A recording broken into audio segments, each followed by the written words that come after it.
I wanted to ask, there was some Backstreet Boys myths online. Okay. And I always believe everything I read online. So I was wondering if I could read a couple of myths and see if any of it's true or not. Okay. Number one, is it true that Ryan Gosling was almost a member of the Backstreet Boys? Oh, man.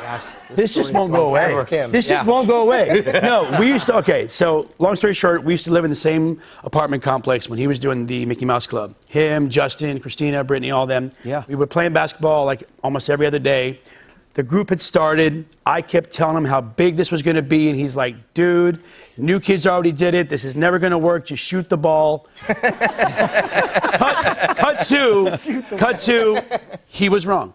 And it did work. And so, but dude, he's such an amazingly talented singer, performer, actor, and I just wish we could be in the same room and have this same question asked. Yeah. Just squash it. And just squash it once and for all. Like, yeah. No, dude. So so the answer is kind of. It's kind of, yeah, maybe sort of, but I mean, we made different moves. yeah. AJ has a man crush on him, so he wants to. Yeah, he started that room. Don't we all? And also Ryan Reynolds. Come on, Ryan Reynolds. Yeah, exactly. Come on. Number two, one of you used to go by the stage name Tony Dannetti? Hey, over here. Hey, that's me. It's Tony. Actually, when I was around 14 years old, I had a manager, an acting manager, that thought that my name, Howard Durow, was just not a cool name. And so he, instead of making me Puerto Rican and Irish, which was my combination, he turned me into an Italian. And now I went by Tony Dannetti. Doesn't work. Yeah. Tony Dannetti's over here. Tony, hey. Tony. The funny thing about it is that name actually almost cost me being in this group. Yeah. Because I actually had auditioned for the group, like I say, shortly after AJ auditioned, and they loved me. They said, we're going to do some more auditions. They said, we're going to call you back in about a month from now. I didn't hear anything. And so a couple months went by, and all of a sudden I had a call again for a group, which I totally thought was something different. And I actually got there, and they were like, Tony, we've been looking all over for you. Well, this was back in the days, they lost my picture, so there was no name in the phone book or no online way of finding me. There was no DM back then. Yeah, there was wow. Yeah. So that Tony almost cost you this. I got rid of that name really quickly. Yeah. He does not exist. Yeah. Last myth. Is the Backstreet Boys NSYNC rivalry actually real? All right, so I got to be honest. I know you're friends with Justin. It's worse than it's ever been before. We can't even be in the same room with these guys. Really? It's really horrible. No, I'm totally playing. We love them. They're great guys. I mean, the only time that I can really remember that there was like a rivalry, maybe like late 90s, early 2000s. One thing that actually stands out to me was when we had an opportunity to perform at the Super Bowl. And we were getting ready to do our Black and Blue tour, and we got offered to either do the halftime show or the national anthem, and we chose the national anthem.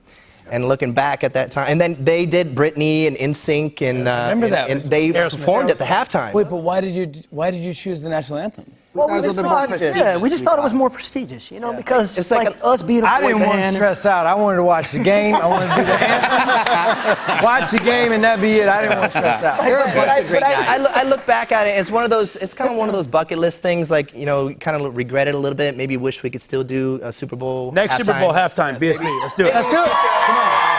Come on. Let's do it. They're watching. Come on. Let's do it. But there was never any truth to us and NSYNC being a rivalry. Never. Those were guys following their dreams. We were following our dreams. We love them. I actually went to college with Chris Kirkpatrick. We were in choir together. Oh, great. I'm good. I'm glad to hear that.